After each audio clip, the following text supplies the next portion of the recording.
Students, class 12th maths NCERT chapter 2 inverse trigonometry function exercise 2.2 introduction properties of inverse trigonometry functions. तो बेटा जो आज का हमारा टॉपिक है वो क्या है, एक्सरसाइज 2.2 को सोल्व करने से पहले हमें प्रॉपर्टीज करनी है। और वो प्रॉपर्टीज कौन सी है? इनवर्स ट्रिग्नोमेट्री फंक्शंस की।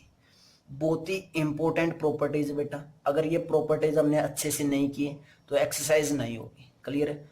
बिल्कुल जो ट्रिग्नोमेट्री, जो इनवर्स ट्रिग्नोमेट्री फंक्शंस का जो बेटा कंसेप्ट है वो बहुत ही अच्छा कंसेप्ट चल रहा है और हमें बहुत डीप भी पढ़ना पड़ेगा। क्लियर है? हम डीप भी इतना ही पढ़ेंगे जितना हमारा सीबीएसई का जो पेपर आता है उसमें हम सभी क्वेश्चंस को अटेम्प्ट अच्छी तरह कर पाए। क्लियर है?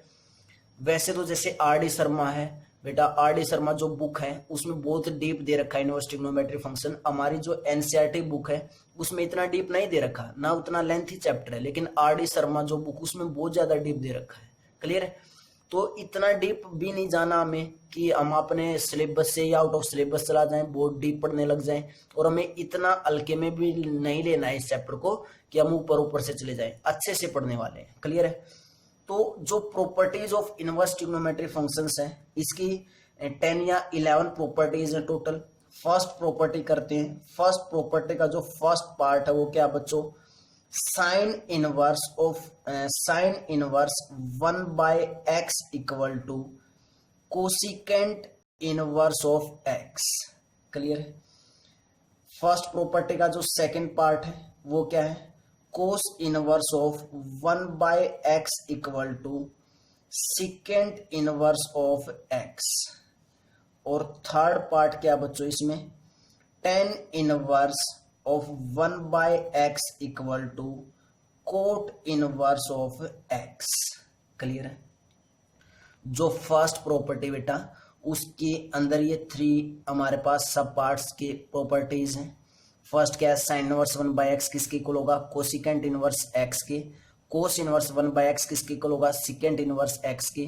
टेन इनवर्स 1/x किसके इक्वल होता है? कोट इनवर्स x के।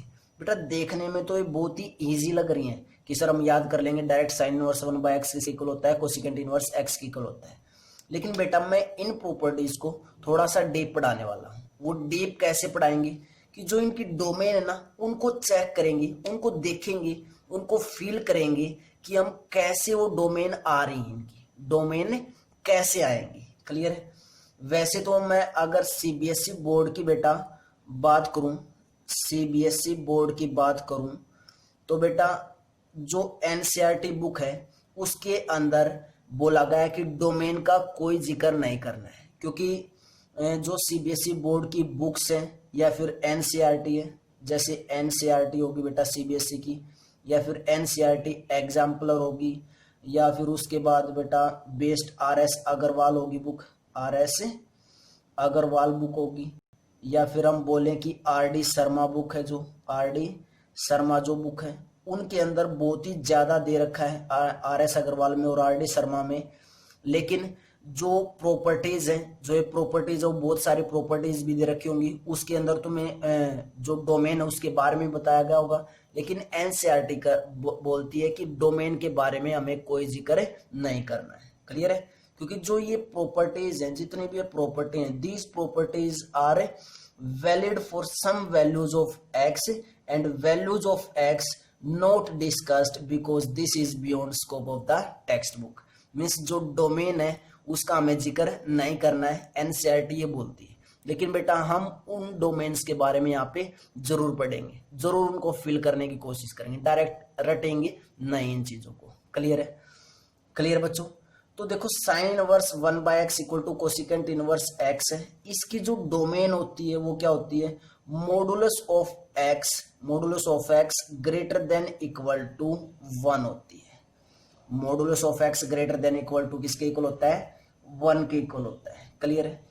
कैसे होती है मैं बता देता हूं, चलो एक बार लिख लेते हैं। सेकंड जो cosecant inverse 1/x second inverse x के इक्वल होता है, इसकी भी जो डोमेन होती है वो क्या होती है? Modulus of x greater than equal to 1। और tan inverse 1/x equal to cot inverse x की जो डोमेन होती है वो क्या होती है? x greater then, strictly greater than 0, x greater then 0 होती है। क्लियर है? क्लियर बच्चों? देखो बेटा मैं फिर से बोल रहा हूं ये डोमेन्स इन प्रॉपर्टीज की हैं, लेकिन इन डोमेन्स के बारे में एनसीईआरटी ने बोला कि हम इनका जिक्र नहीं करने वाला। क्यों जिक्र नहीं करने वाले? क्योंकि बेटा जो सीबीएसई का पेपर बनता है, सीबीएसई की जो बुक होती है, NCERT example RS Agarwal, RD Sharma, उनके अंदर 99.99% जितने भी क्वेश्चंस होते हैं उनके अंदर इन डोमेन्स का जिक्र नहीं करेंगे। डायरेक्ट अगर ये प्रॉपर्टीज भी यूज करेंगे उन क्वेश्चंस के अंदर तो भी हमारे क्वेश्चन सोल्व हो जाएंगे। क्लियर है? क्योंकि वो क्वेश्चन ही ऐसे बेस से बनाए जाते हैं कि हम डायरेक्ट प्रॉपर्टीज का यूज करें तो क्वेश्चन सोल्व हो जाते हैं। इन डोमेन्स का वहां पे कोई भी जिक्र नहीं होता। क्लियर है? लेकिन हम यहाँ पे सीखने वाले हैं कि modulus of x greater than equal to 1 कैसे हुआ, इस प्रॉपर्टी के अंदर भी ये कैसे हुआ, और थर्ड प्रॉपर्टी में x स्ट्रिक्टली ग्रेटर देन 0 कैसे आया। क्लियर है? इन को करने के लिए हमें 2 स्टेप याद रखने हैं। वो 2 स्टेप मैं पहले ही लिख देता हूं। वो 2 स्टेप क्या है वो मैं लिख देता हूं। फर्स्ट स्टेप क्या है कि डोमेन ऑफ ईच प्रॉपर्टी। बेटा एक बार और बता देता हूं एक बात कि जो ये इनवर्स ट्रिग्नोमेट्री फंक्शंस हैं, स्टार्टिंग में तुम्हें थोड़ा सा कंफ्यूजन लग सकती है प्रॉपर्टी, लेकिन जितने भी लेक्चर्स होंगे ना इनवर्स ट्रिग्नोमेट्री फंक्शंस की इंट्रोडक्शंस की, उन लेक्चर को कम से कम 2 या 3 टाइम्स जरूर करना है और साथ में पेन कॉपी लेके करना है। जो भी मैं बोल रहा हूं उसको बहुत अच्छे से समझना है, सुनना है, देन उसको लिखना है अपनी कॉपी में अपने तरीके से। क्लियर है? तो फर्स्ट स्टेप क्या ध्यान रखना हमें कि domain of each property will be the intersection of principal branch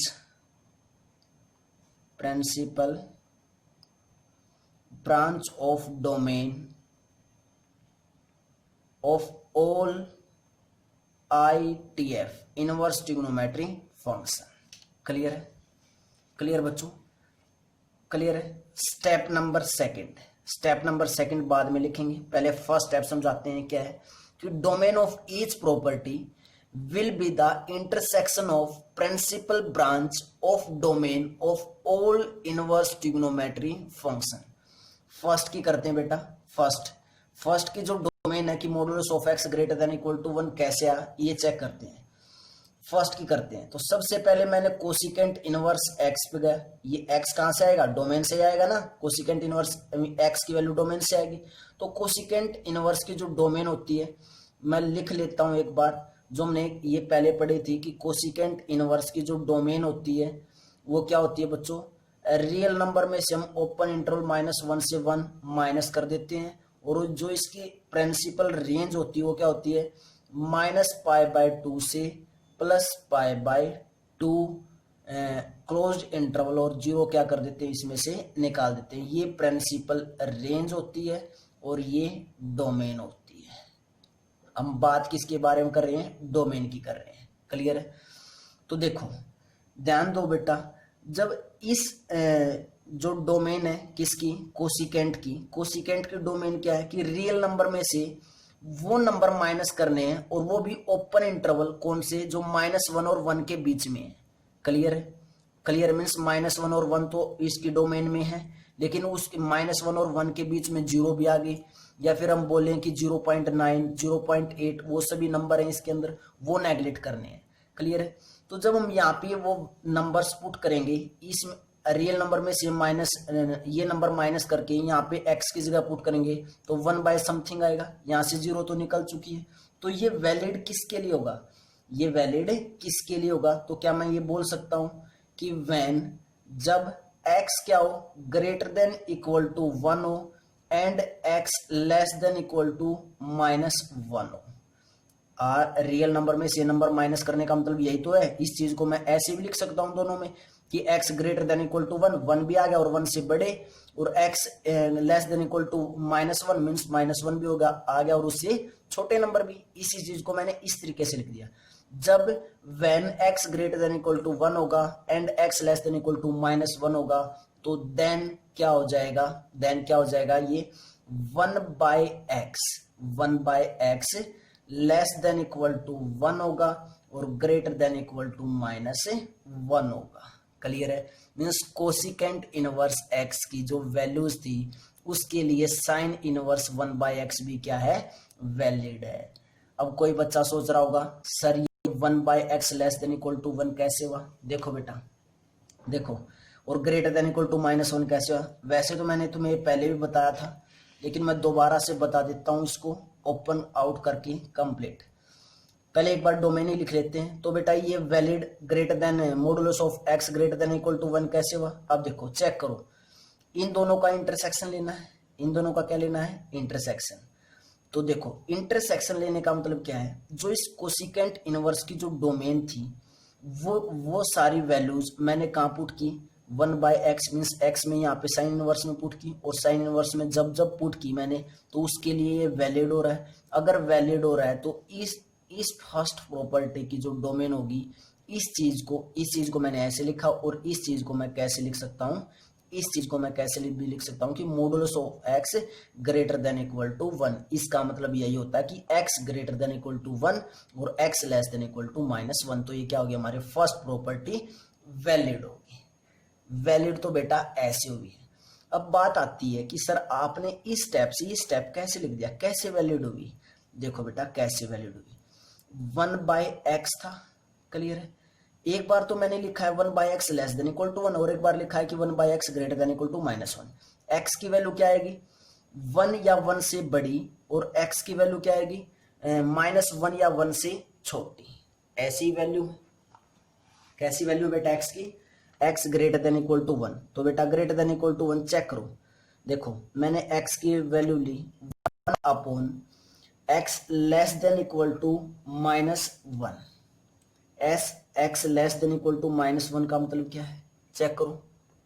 मैंने क्या ली बेटा, x की वैल्यू 1.1 ले ली, क्योंकि x क्या ग्रेटर देन इक्वल टू 1 है, तो 1.1 ले ली। तो इसको जब सोल्व करेंगे तो क्या आएगा, 10/11 आएगा, और 11 से जब इसको कट आउट करेंगे तो ये लेस देन क्या रहेगा हमेशा, लेस देन क्या रहेगा हमेशा, 1 रहेगा। क्लियर है, क्लियर है। 1/x को फिर से मैं सोल्व कर रहा हूं। मैंने यहाँ पे x की वैल्यू ली 1.1, यहाँ पे मैं x की वैल्यू ले रहा हूँ 1, क्योंकि x क्या है greater than equal to 1, equal भी है ना, तो 1 ली मैंने। तो 1/1 मीन्स कितना है 1, तो 1 किसके इक्वल आया, 1 के इक्वल आ गया। क्लियर है। तो यहाँ से 1/x मैं बोल सकता हूँ कि लेस देन और इक्वल टू क्या होगा, 1 होगा, तो वही लिखा 1/x less than equal to 1। Clear है। फिर मैं सेकंड को सोल्व कर रहा हूँ, तो यहाँ से क्या आ गया, that implies 1/x less than equal to 1। I think ये केस तुम्हें क्लियर हो गया होगा। क्लियर है। उसके बाद सेकंड केस में क्या है, 1/x लेके चला मैं। अब की बार मैं क्या ले रहा हूं कि x less than equal to -1, less than बोल रहा है, ग्रेटर देन लेस देन, और लेस देन -1 का मतलब होता है -1.2 -1.3 -2 -3 -4 ऐसे। तो बेटा 1/x था, तो 1/x की वैल्यू -1 से छोटी लेनी है, छोटी लेने का मतलब क्या है, -1.1। -1.1 लिया तो कितना है ये, 10 अपॉन -11 मीन्स कितना है, -10/11। तो इसको जब सोल्व आउट करेंगे तो क्या आएगा, क्या -1 से ये छोटा नहीं आएगा, -1 से जब इसको कट आउट करेंगे तो 1/x greater than equal to -1, तो 0 पॉइंट समथिंग आएगा, तो -1 से बड़ा आएगा, बड़ा आएगा, ग्रेटर देन -1 आएगा। क्लियर है। तो इसलिए इस स्टेप से हम क्या बोल सकते हैं कि 1/x greater than equal to -1 है। तो बेटा ये वैल्यूज ऐसे आई और ऐसे इसकी डोमेन क्या आ गई, modulus of x greater than equal to 1 आ गई। क्लियर है। क्लियर बच्चों, ये तो था बेटा फर्स्ट प्रॉपर्टी का फर्स्ट पार्ट। तो modulus of x greater than equal to क्या हो गया, 1 हो गया। क्लियर है। अब बात करते हैं सेकंड की। सेकंड में भी कोस और सिकेंड की ऐसे ही क्या लिखोगे बेटा, सिकेंड की डोमेन लिखना, उसके बाद उसको देखना कि वो वैलिड है या नहीं, तो वो भी वैलिड हो जाएगी। Clear. Modulus of x greater than equal to 1 हो जाएगी। अब बात आती है थर्ड पे।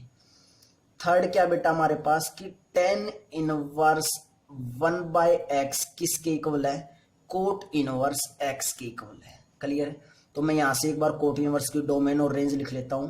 कोट इनवर्स की जो डोमेन होती है बच्चों वो क्या होती है, ऑल रियल नंबर्स, और जो रेंज होती है वो क्या होती है, 0 से पाई ओपन इंटरवल। क्लियर है? क्लियर बच्चों? और एक बार टेन की भी लिखता हूं मैं, क्योंकि कहीं पे टेन यूज होगा तो वो भी यूज कर देंगे। टेन इनवर्स की जो डोमेन होती है वो भी रियल नंबर, और जो रेंज होती है वो ओपन इंटरवल -π/2 से +π/2 होती है। क्लियर है? अब देखो, कोट इनवर्स की जो डोमेन है वो क्या है? रियल नंबर है। रियल नंबर है तो जब रियल नंबर है तो उसमें जीरो भी होगा, नेगेटिव नंबर भी होंगे। मीन्स रियल नंबर है तो क्या क्या होंगे? -2, -1, 0, 1, 2, 3, ऐसे अप टू नेगेटिव भी और पॉजिटिव भी, ऐसे चलेंगे नंबर्स। बोलो जल्दी, ऐसे चलेंगे। क्लियर? उसमें जीरो भी है, नेगेटिव नंबर्स भी है, पॉजिटिव नंबर्स भी है। लेकिन हमने डोमेन क्या लिख रखी इसमें? x greater then 0। तो x ग्रेटर देन 0 कैसे आई? कैसे आई चेक करते हैं। देखो, कोट इनवर्स की तो डोमेन ये है, टेन इनवर्स की डोमेन भी ये है, लेकिन ये कोट इनवर्स की जो डोमेन है ये इस टेन इनवर्स 1/x में वैलिड है या नहीं, ये चेक करते हैं। मैंने सबसे पहले x की वैल्यू क्या ली? 0। तो बेटा जब 1/0 करेंगे, 1/0 करेंगे तो क्या आएगा? इन्फिनिटी आएगा। और इन्फिनिटी 10 की वैल्यू इन्फिनिटी कहाँ पे होती है? π/2 पे होती है। कहाँ पे होती है? π/2 पे। क्लियर है? और π/2 पे होती है तो क्या π/2 आ गया तो क्या 10 इनवर्स की जो रेंज है उसमें π/2 है? बिल्कुल भी नहीं है। अगर कोई बच्चा यहां से ये बोलता है कि 10 π/2 इसकी रेंज में, तो बेटा वो गलत है, क्योंकि ओपन ब्रैकेट है, ये ओपन ब्रैकेट है, क्लोज ब्रैकेट नहीं है। तो इट मीन्स 0 इसको सेटिस्फाई नहीं करेगा, 10 इनवर्स 1/x को। तो 0 नेगलेक्ट होगी यहां से। उसके बाद मैं नेगेटिव नंबर्स में गया। नेगेटिव नंबर्स में गया तो कोट इनवर्स नेगेटिव नंबर लिया। तो जब नेगेटिव करेंगे, मैं एक बार क्वाड्रेंट्स बना लेता हूं बच्चों। 0, π/2, और अच्छे से तुम्हें समझ में आ जाएगा, पाई, 3π/2 एंड 2π। क्लियर है?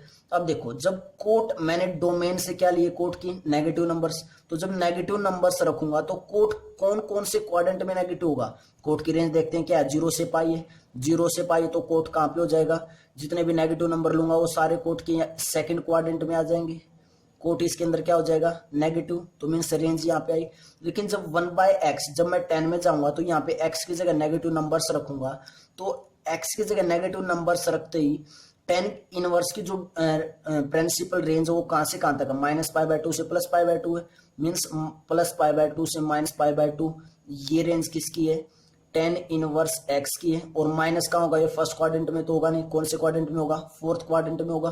तो क्या मैच किए? दोनों अलग है। कोट इनवर्स किस में नेगेटिव है? सेकंड क्वाड्रेंट में, क्योंकि इसकी रेंज क्या है? प्रिंसिपल रेंज क्या है? 0 से पाई है। और 10 इनवर्स की जो प्रिंसिपल रेंज क्या है? वो क्या है? -π/2 से +π/2। तो वो नेगेटिव कौन से क्वाड्रेंट में हुआ? फोर्थ में। ये नेगेटिव कौन से क्वाड्रेंट में हुआ? सेकंड में। तो इट मीन्स दोनों की जो एंगल्स हैं वो अलग अलग क्वाड्रेंट में आए। इट मीन्स नेगेटिव नंबर भी इसको सेटिस्फाई नहीं कर पाए। नेगेटिव नंबर्स भी इसको सेटिस्फाई नहीं कर पाए। तो यही तो हमारा सेकंड स्टेप है। तो सेकंड स्टेप क्या हो जाएगा यहां से? कि इक्वल एंगल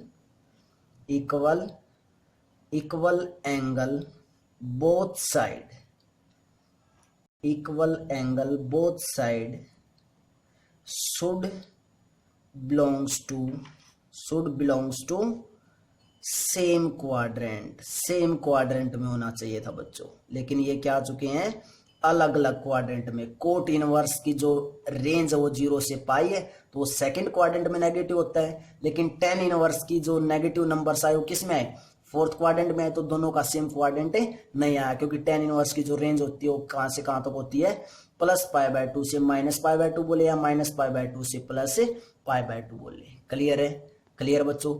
इसलिए 0 भी नेगलेक्ट हो गया, नेगेटिव वाले भी नेगलेक्ट हो गए, तो कौन से नंबर बचे? पॉजिटिव नंबर बचे। तो इसीलिए इसकी डायरेक्ट डोमेन हमने क्या लिख दिया है कि x स्ट्रिक्टली ग्रेटर देन 0 होगा। x स्ट्रिक्टली ग्रेटर देन क्या होगा? 0 होगा। क्लियर है बच्चों? x स्ट्रिक्टली ग्रेटर देन क्या होगा? 0। और भी कुछ बातें बताते हैं बेटा। तो before that pause the video, note it down.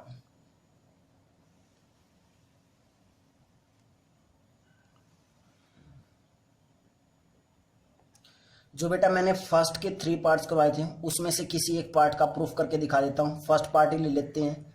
क्या कि साइन इनवर्स 1/x किसके इक्वल था? वहां पे cosecant inverse of x equal था। इसका प्रूफ करते हैं। तो मैंने लेट कर लिया क्या कि कोसिकेंट इनवर्स ऑफ x किसके इक्वल है? वाई के इक्वल है। क्लियर है? तो यहां से एक्स किसके इक्वल आ गया? कोसिकेंट ऑफ वाई के इक्वल आ गया। क्लियर है? किसके इक्वल आ गया बच्चों? एक्स कोसिकेंट वाई के इक्वल, क्योंकि कोसिकेंट इनवर्स था left hand side, right hand side लेके जाएंगे तो इनवर्स क्या हो जाएगा? चेंज, तो किसमें हो जाएगा? कोसिकेंट वाई हो जाएगा। क्लियर है? तो x equal to cosecant y किसके इक्वल लिख सकते हैं? 1/sin वाई के इक्वल लिख सकते हैं, 1/sin वाई। तो बेटा साइन वाई को हम इस साइड मल्टीप्लाई कर देते हैं और एक्स को इस साइड ले आते हैं, तो हमारे पास क्या बना? ये sign Y equal to 1/x बना। क्लियर है? साइन को जब हम राइट हैंड साइड लेके जाएंगे तो क्या हो जाएगा? y equal to sine inverse of 1/x बन जाएगा। क्लियर है? और y किसके इक्वल था? y किसके इक्वल था? कोसिकेंट इनवर्स x के इक्वल। तो y की वैल्यू पुट कर देते हैं, तो कितना आया? Cosecant inverse of x equal to sine inverse of 1/x, और इसी को रिवर्स करके दोबारा से लिख दो। साइन इनवर्स 1/x को पहले लिख दो और उसको बाद में लिख दो, तो sine inverse 1/x equal to cosecant inverse of x। यही तो हमें प्रूफ करना था बच्चों। क्लियर है? तो ऐसे हम तीनों आइडेंटिटीज, दो तीनों प्रॉपर्टीज हमने लिखी हैं, फर्स्ट के जो 3 पार्ट्स लिखे हैं उनका प्रूफ हम कर सकते हैं। तो बेटा मैं तीनों का नहीं करवाऊंगा, एक का करवाऊंगा। ऐसे ही जितनी भी मैं आगे प्रॉपर्टीज करवाऊंगा उनमें भी किसी ना किसी एक का मैं प्रूफ करवाता रहूंगा। तुम्हें प्रूफ बेटा एक तरह से नहीं करने, लेकिन देखने जरूर है, कॉपी में जरूर करने, एक बार जरूर कर लेना, क्योंकि डायरेक्ट अगर प्रॉपर्टी याद ना रहे तो हम प्रूफ से उसको निकाल सकते हैं, ध्यान रखना है। क्लियर है? तो हमने क्या किया, दोबारा देखते हैं एक बार। साइन इनवर्स 1/x को प्रूव करना था कोसिकेंट इनवर्स x के इक्वल, तो मैंने लेट कर लिया कि कोसिकेंट इनवर्स x किसके इक्वल है? y के इक्वल। कोसिकेंट इनवर्स को जब राइट हैंड साइड लेके जाएंगे तो क्या हो जाएगा? Cosecant y। तो x किसके इक्वल आ गया? कोसिकेंट y के इक्वल। कोसिकेंट y का फार्मूला क्या होता है? 1/sin होता है, तो 1/sin y। तो साइन y इस साइड मल्टीप्लाई कर दिया, x इस राइट हैंड साइड आएगा तो कहाँ आएगा? डिवाइड में, तो sign y equal to 1/x। उसके बाद y साइन को जब उस साइड लेके जाएंगे तो इनवर्स हो जाएगा, तो y equal to sine inverse 1/x। Clear है? y की जो वैल्यू थी वो पुट कर दी। y की वैल्यू क्या थी? कोसिकेंट इनवर्स x थी, तो y की जगह वैल्यू पुट कर दी cosecant inverse x equal to sine inverse 1/x। और इसी स्टेप को मैंने साइन इनवर्स 1/x को लेफ्ट हैंड साइड लिख दिया और कोसिकेंट इनवर्स x को राइट हैंड साइड लिख दिया। क्लियर है? और बेटा इसकी फिर से बोल रहा हूं, जो डोमेन थी वो क्या थी? Modulus of x greater than equal to 1 थी। और modulus of x greater than equal to 1 कैसे आई? This property valid for this property valid for modulus of x greater than equal to 1 कैसे आई वो मैंने तुम्हें बता दिया पहले ही। क्लियर है बच्चों? क्लियर है? तो फर्स्ट प्रॉपर्टी जो हमारे साइन इनवर्स 1/x किसके इक्वल है? कोसिकेंट इनवर्स x के इक्वल है, वो वैलिड है किसके लिए? Modulus of x greater than equal to 1 के। क्लियर है? क्लियर बच्चों? अब देखो मैं एक चीज और लिख रहा हूं, तो बताना क्या वो ठीक है या गलत है। देखो मैंने लिखा यहाँ पे क्या था? साइन इनवर्स 1/x इक्वल था कोसिकेंट इनवर्स x के इक्वल।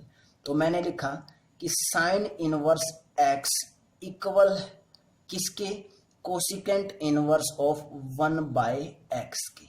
क्या ये प्रॉपर्टी तो वैलिड है? मैंने बता दी। क्या ये प्रॉपर्टी भी वैलिड है? क्या ये प्रॉपर्टी भी वैलिड? ये एनसीईआरटी में नहीं है। Sine inverse x equal to cosecant inverse 1/x NCERT में नहीं मिलेगी बेटा, किसी भी बुक में नहीं मिलेगी। लेकिन क्या ये वैलिड है? क्या अगर हमें ये यूज करनी आ जाए किसी क्वेश्चन में तो क्या यूज कर सकते हैं? चेक करनी पड़ेगी। चेक करते बेटा वैलिड है या नहीं। लेकिन मैं पहले ही बोल रहा हूँ ये वैलिड तो है, लेकिन मैं इसका प्रूफ भी करवाऊंगा और तुम्हें डोमेन भी बताऊंगा कि इसकी डोमेन क्या बनने वाली है। क्लियर है? देखो मैंने वहां पे कोसिकेंट इनवर्स x की डोमेन लिखी थी, यहाँ पे मैं साइन इनवर्स x की डोमेन लिखता हूँ।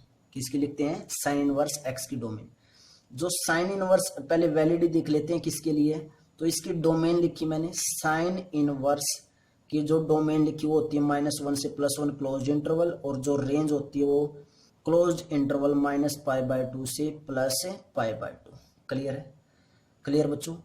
-1 से और +1 तक क्लोज्ड ब्रैकेट। क्लियर है? अब चेक करो वैल्यूज, इसमें किस किस पे ये वैलिड होगी या नहीं। -1 और 1 के लिए है, तो ये साइन इनवर्स की डोमेन होगी। साइन इनवर्स की क्या ये डोमेन है। अब हमें 1/x पे चेक करनी है।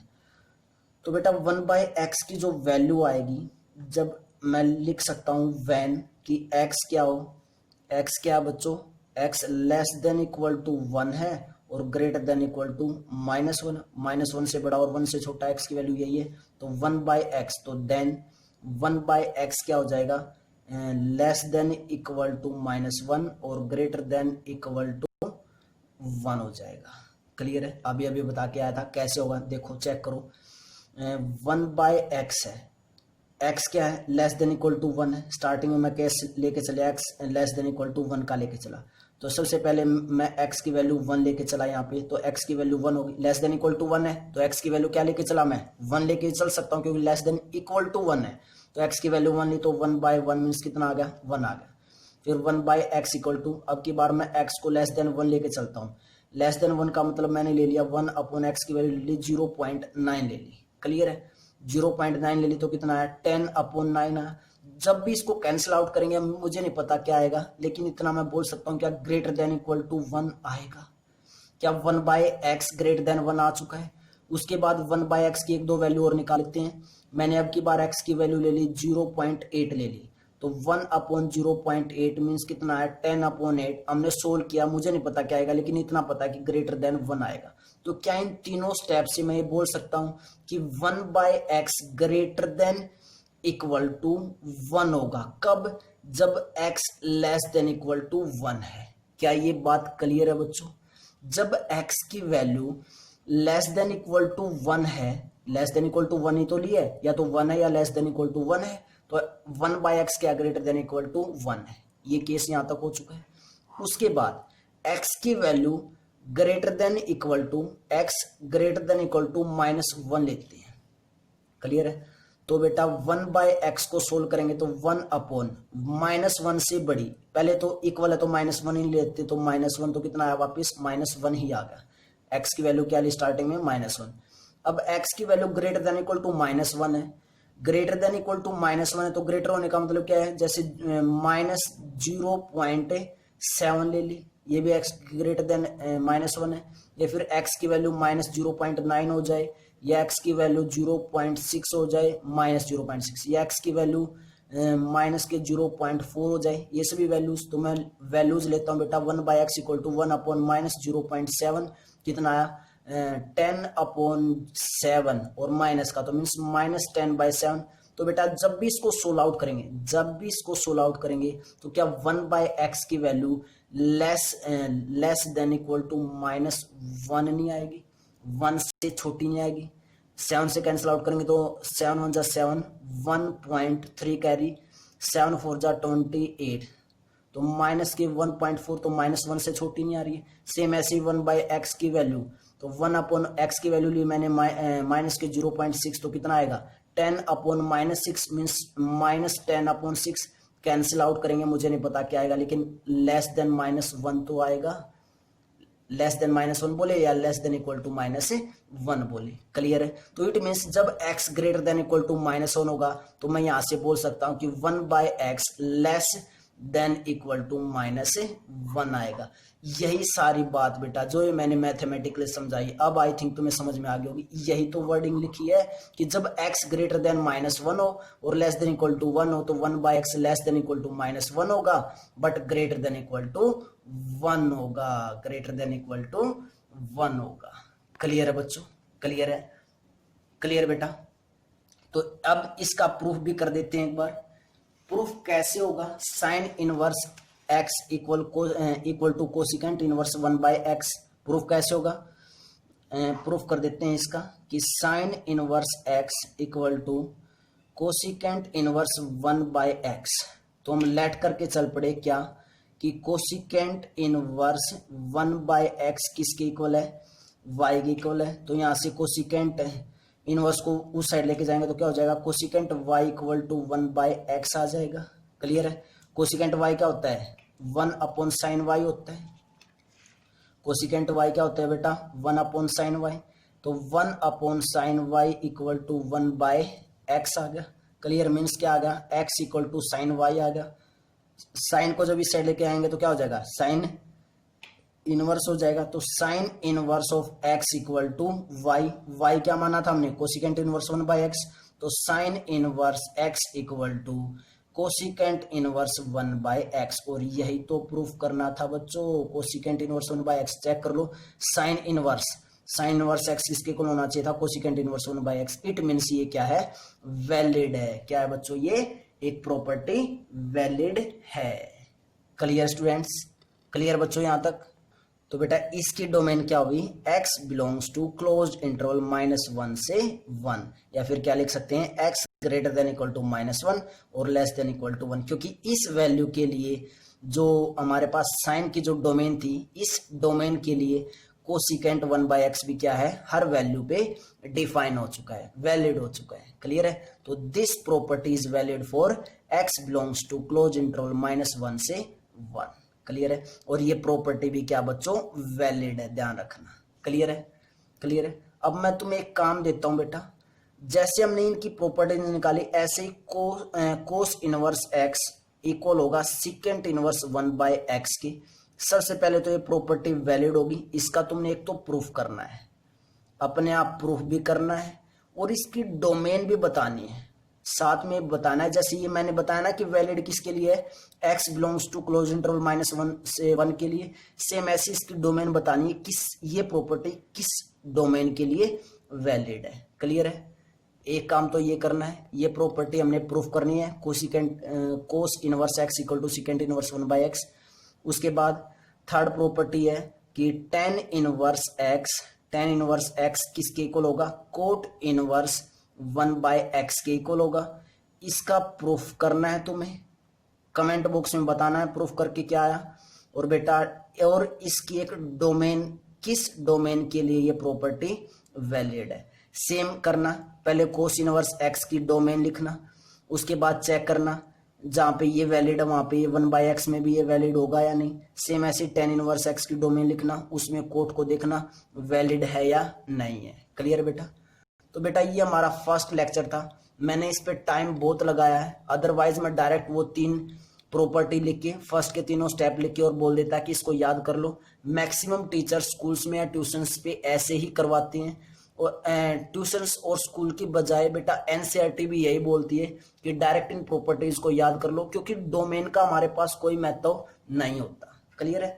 तो बेटा अगर जिन बच्चों को ये जितना भी मैंने कंसेप्ट करवाने की कोशिश की है वो अगर समझ में आया तो और भी अच्छी बात है बेटा, बेटर है कि तुम्हारी नॉलेज बड़ी होगी, तुम्हें कंसेप्ट क्लियर होंगे। और बेटा अगर अभी भी किसी को समझ में नहीं आया तो तुमने कुछ नहीं करना, ना तुमने डोमेन देखना ना और कुछ देखना, डायरेक्ट प्रॉपर्टीज को याद रख लेना। क्योंकि जितने भी क्वेश्चंस हैं एनसीईआरटी की, जितनी भी बुक्स हैं, आर.डी. शर्मा है या फिर R.S. अग्रवाल है, एनसीईआरटी एग्जाम्पलर है, उसमें जितने भी क्वेश्चंस हैं वो डायरेक्ट इन प्रॉपर्टी पे बेस्ड हैं, और इन प्रॉपर्टीज पे ऐसे बनाए गए हैं कि हम डायरेक्ट इन प्रॉपर्टीज को यूज कर सकते हैं। उसके अंदर डायरेक्ट अगर प्रॉपर्टीज को यूज करेंगे बिना डोमेन को देखे तो भी हमारे आंसर डायरेक्ट आएंगे।